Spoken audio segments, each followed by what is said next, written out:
I'm Doug Farrer, and this is The World Unpacked.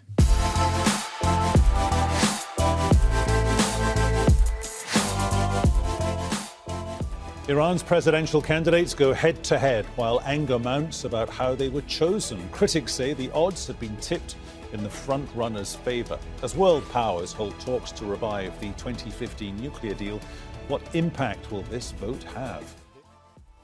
Iran will elect a new president tomorrow, and the winner will shape the course of the nation and its relations with the world for years to come.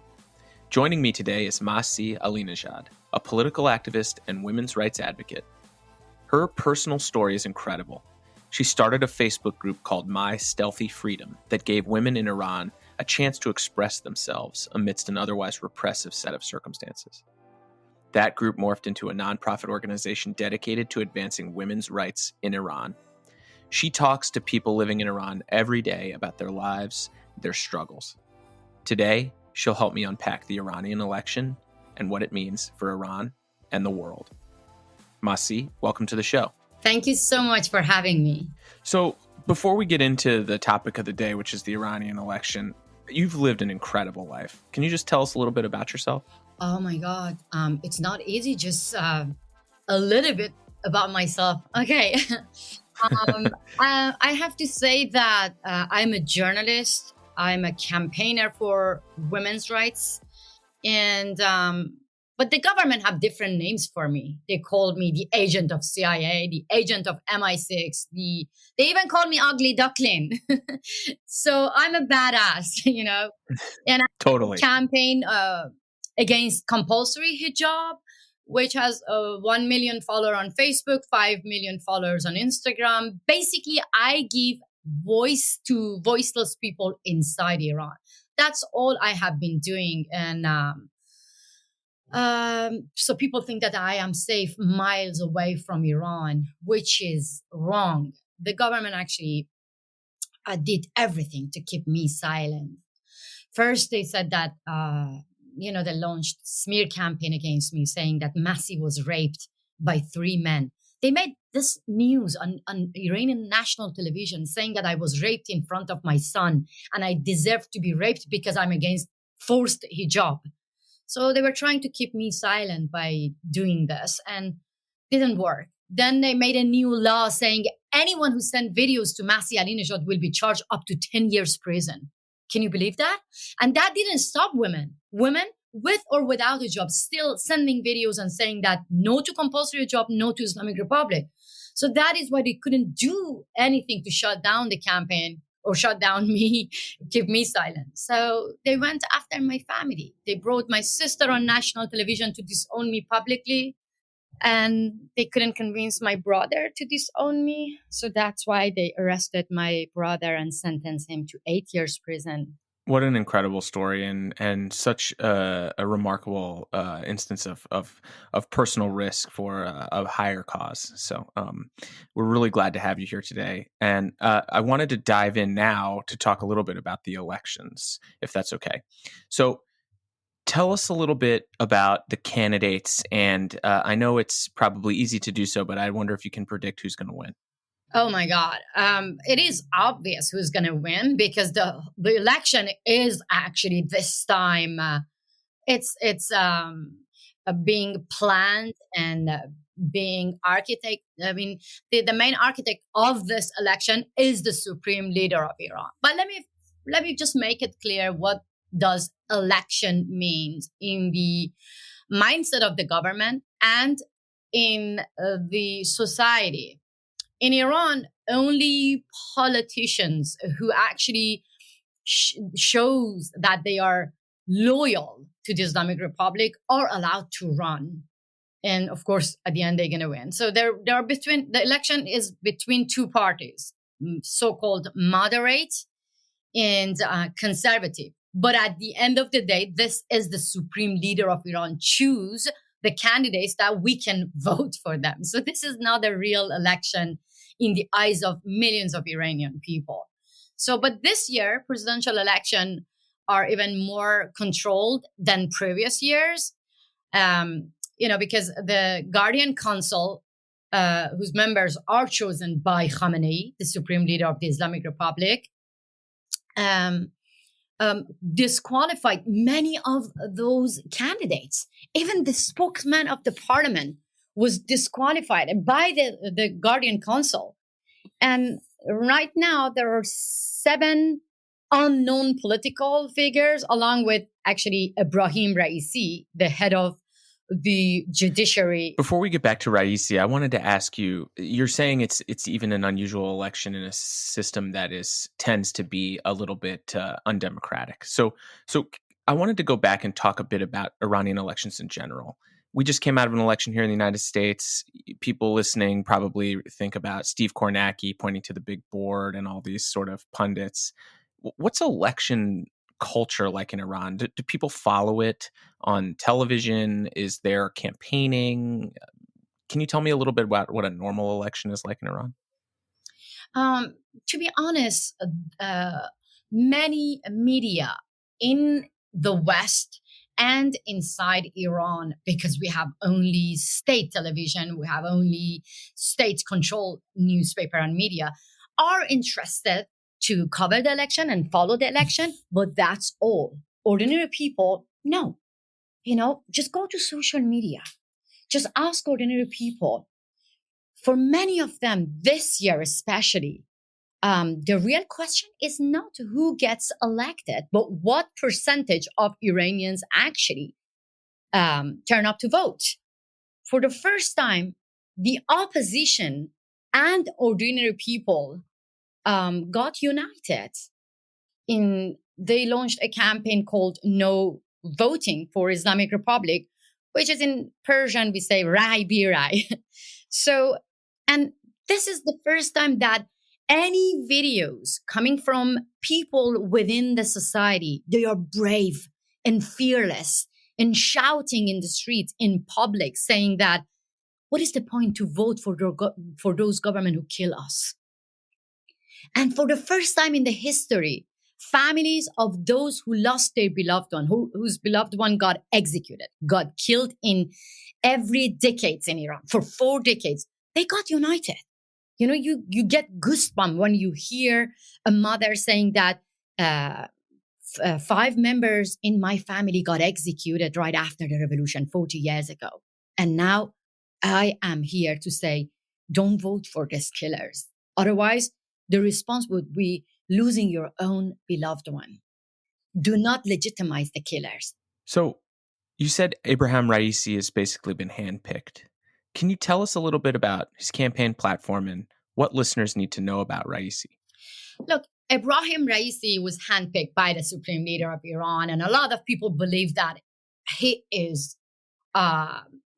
the one gonna win at the end, because this is the plan for the supreme leader of Iran and for the Islamic Republic. But I have to say that for many people in Iran, his name just gives people goosebumps. Because we heard audio file being leaked from some, activists, that he was right after the revolution, he was pushing all the politicians to execute political prisoners. And we keep hearing from him being so proud of what he has done. And as I said that, Ibrahim Raisi is the head of the judiciary in Iran. And see the situation. In November protests, more than 1,500 people got killed.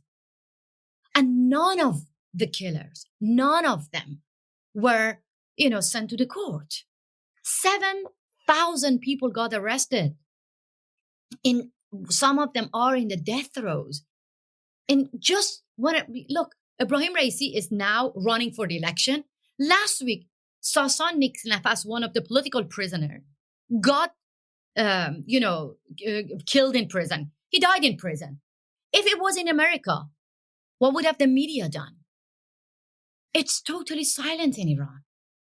Nobody even talks about it. This is how Ibrahim Raisi's, judiciary system works. If you talk as a journalist, activist, if you talk about killings, assassinations, you will end up in jail.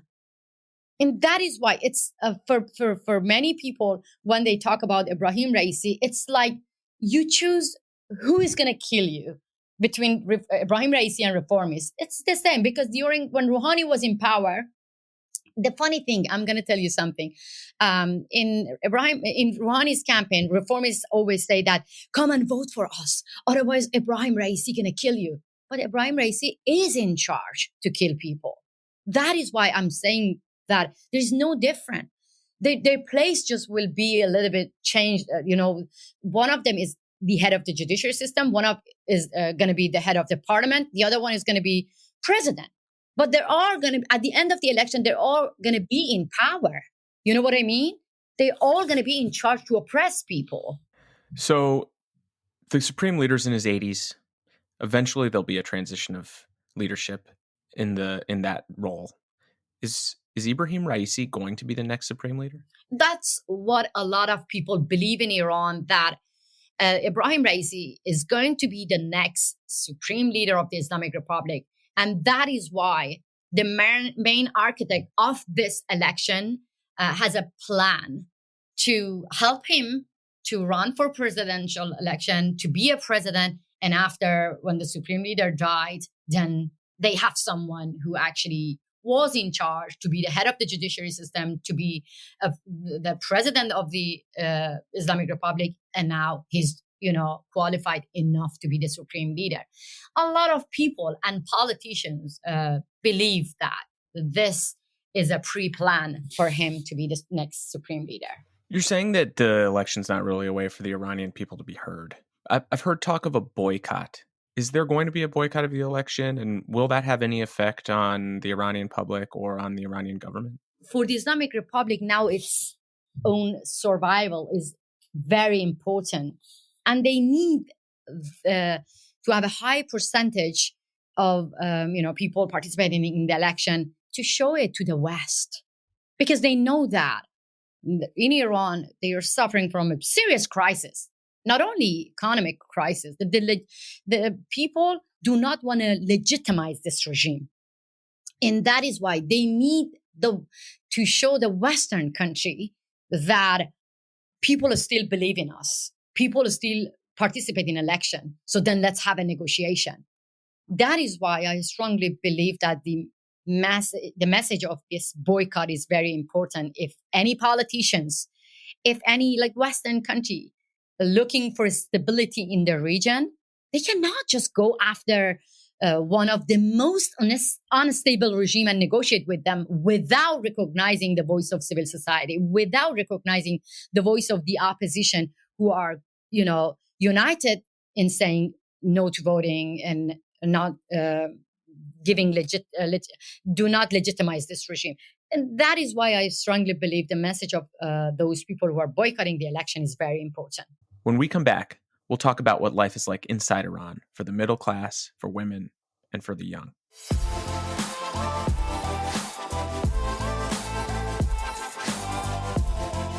Continue to evaluate options in response to Iranian aggression. The United States will immediately impose additional punishing economic sanctions on the Iranian regime. Iran's economy is in freefall. Soaring inflation has even prompted the government to save 4 zeros off the value of the currency. Meanwhile, It's no secret that the Iranian government hasn't done a good job handling the coronavirus, and that the Iranian economy has been suffering from biting economic sanctions from many nations. What is it like for your average Iranian living there today? What is life like? I am being in touch with many people, especially this time middle class, are complaining about the economic situation in Iran.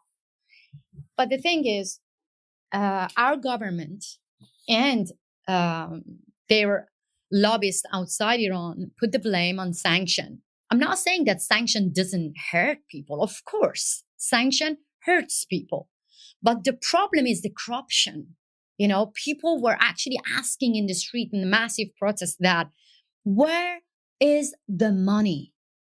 Why the government, the government saying that because of sanction we are suffering, but why you increase the budget of the morality police? Why you increase the budget of those religious institutions in Iran while you're claiming that we are suffering from sanction? Why you're sending money to Gaza, to Syria? This time, Hassan Nasrallah admitted that all the monies comes from the Islamic Republic. But the Islamic Republic always want to put the blame on America and saying that because of sanction, our workers having been paid their salaries. At the same time, the budget of two institutions, which for Khomeiни's children and Khamenei's children, increased. So people are saying that why the budget of the Revolutionary Guards has increased while workers, teachers, nurses, farmers are suffering from not receiving their salaries. So most important than sanction, we are suffering from a clerical regime who is corrupted, and they don't care about their own people. While the West offers to help Iranian people by when people were suffering about coronavirus, they didn't accept that. So that actually shows you that we, the people of Iran, are suffering from a more deadlier virus, which is the religious dictatorship. For us, the Islamic Republic is more deadlier than coronavirus, and it can infect the rest of the world if the whole world keeps silent. It's tough out there for Iranians for a number of reasons, and obviously bad governance and theocratic governance is one huge one. Probably no group suffers more than women from that type of government. What is it like for Iranian women, and what will the new president mean for Iranian women and their civil rights? Iranian women are not looking for a new president to give their rights back to them. You know why? Because every single candidate during the election, they promised a lot. In all the embassies outside Iran, during the last presidential election, they said that women are allowed to come to any embassy and vote for their, favorite candidates without hijab. So women were free from compulsory hijab to vote. But right after the election, I myself went to Iran's interest section in Washington, D.C. twice, and I got kicked out. Because I didn't want to wear hijab, because I wanted to show them that you just need our votes and you open the doors towards women. When you get the vote, then you kick us out. This is what they did to me. They even called the Secret Service to arrest me because I was unveiled. And I showed them the photo of unveiled women voting in the presidential election, the same place. This is the true face of our election. Always they say that we are going to get rid of morality police if you vote for us. And that is a big lie. Just go and check the hashtag My Camera is My Weapon. This is the initiative that I created for women who are being harassed and beaten up by morality police to film the police. And that was during, Rouhani's, when Rouhani was in power. I kept receiving a lot of videos of women were savagely beaten up by morality police. And the main slogan for Rouhani was that if you vote for me, I'm going to kick out morality police. So for me, voting as a woman for such a regime, it's just insulting my own dignity. Because as a woman, I don't have the right to choose my own lifestyle, to choose what I want to wear. But how come I vote for a president who is against me and who is against my own dignity? For millions of women in Iran is like this. You're particularly passionate about the mandatory hijab rule in Iran that forces women to cover themselves whenever they leave the house. Tell me why. Right now that I'm talking to you, there are 50 women are in prison, and more than 10 of these women are in prison just because of peacefully protesting against compulsory hijab. Can you believe that? A 20-year-old girl, Sabah Kordafshari, received 24 years prison sentence for protesting against compulsory hijab. Yasaman Aryani, 22 years old girl, received 16 years prison sentence just because of peacefully protesting against compulsory hijab. Both Their mothers took to the street and saying that now we are the voice of our daughters. Both mothers are in prison right now. And this regime now saying that all of the candidates saying that come and vote for us. We are going to get rid of the morality police. If you were going to do that, you shouldn't have put these women in prison. So you see, they kill you, they put you in prison, and they use you to collect votes. Come and vote me. I'm going to release all those who I already put them in prison. This is, the function of the election in Iran. It seems like that the election doesn't really matter and that whoever wins will continue to oppress the Iranian people and maintain the same domestic policies. But does it matter for foreign policy? If Ibrahim Raisi or Hemmati get into power, it's not going to make a big difference about the policy of the Islamic Republic in the world. Because at the end of the day, this is the supreme leader of Iran is going to make decision about everything. The relation with Saudi Arabia, with Israel, with America, about the nuclear deal. And this is not me saying that. There was an audio file leaked out to the media. It was Javad Zarif saying that all I have done was approved by the supreme leader of Iran. At the end of the day, this is the supreme leader of Iran going to make the decision about the relation between Iran and the rest of the world. You talked a lot about how Iranians feel about the election and that there's a bubbling resistance within Iran of young people who want to see Iran change internally. How do Iranians, especially those young Iranians, feel about their place in the world in 2021? Oh my God, this is a very good question because Iranian people are using social media to show the rest of the world that, come on, we are normal people. We are like you.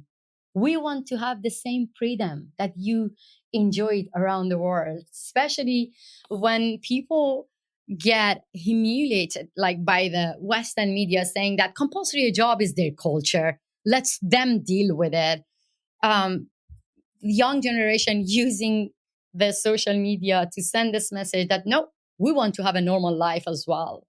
And actually, there is a hashtag called normal life to show the rest of the world that for having a normal life, we get beaten up, we get arrested, we go to jail, we get executed. If you want to drink alcohol, you get lashes in Iran. If you want to say that I'm not going to be Muslim anymore, I don't want to have a God, you will get executed in Iran. If you walk unveiled or ride a bicycle as a woman, you get arrested. If you just say that I don't want to fast during Ramadan, you will get lashes in public. And this is something that the young generation trying to show to the rest of the world. If you want to be a model, just, if you want to dance and publish your own video on Instagram, you will end up in jail. The young generation are trying to push back the boundaries every day. And now I have to tell you that this election actually is important in this way, that the young generation using the platform, the hashtag about the election, to send this message to the rest of the world that we want to have a normal life, and doesn't matter who gets into power, reformist or so-called moderate, doesn't matter. We won't be able to have a normal life as far as the Islamic Republic, a religious dictatorship, is in power. Masih, you've taken great personal risks to expose the stories of women living in Iran, fighting against an oppressive regime, and your story is incredible. I'm so delighted to have had you on the podcast to help me unpack the Iranian election, and I hope you'll come back again. Sure. Thank you so much. I am really pleased to be part of this podcast. I hope the new administration hear this as well. I hope everyone will go and follow Masih on social media and take a look at her book, The Wind in My Hair. It's an excellent story, well worth a read. Hey, thanks so much for listening.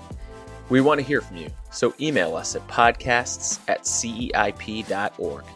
And you can find me on Twitter at Douglas L. Farrer. That's Farrar.